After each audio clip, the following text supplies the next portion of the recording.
With its soaring panoramic views and world-class amenities, the Millennium Tower in downtown San Francisco opened to great fanfare in April of 2009. At 58 stories, it's the city's tallest residential building with over 400 multi-million-dollar units. Among its early residents, former NFL quarterback and 49ers icon Joe Montana. It was billed as one of the top 10 most luxurious buildings in the world. It had its own gym, its own pool, its own theater. Frank Jernigan and Andrew Falk paid more than $4 million for their condo on the 50th floor. 5 years later, they received the troubling news. The high-rise was not only sinking, it was also tilting, as illustrated in this now infamous video. It was the very first time we did it. He got the marble out and said, I'm going to roll this and see what it does. It rolls about 10 feet out, slows to a stop, and then turns around and starts rolling back and picks up speed as it goes past him.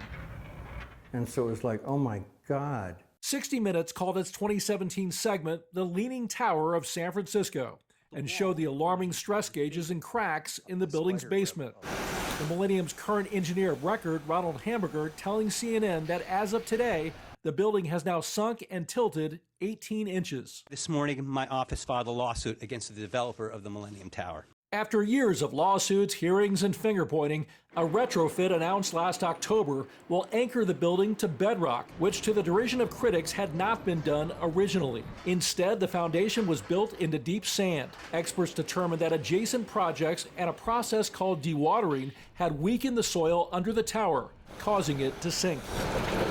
The high-profile ordeal may be all the more relevant in the wake of the Surfside catastrophe, with questions arising whether some of the nation's buildings might possibly be at risk.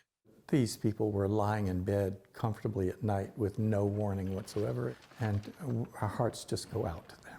When you have a high-rise that collapses, and you had a situation in San Francisco where you had a high-rise that was sinking and tilting, it affects people's peace of mind. Attorney Neil McCarthy represented about 100 of the tower's residents who saw their property values plummet. He says under an agreed settlement, residents received a significant portion of their loss. In a statement to CNN, Millennium's engineer said any potential comparisons between Surfside and the Millennium Tower would be, quote, reckless and premature, adding that the building was designed with earthquake resistance, remains safe, and is in no danger of collapse. The $100 million fix is set to be completed next year.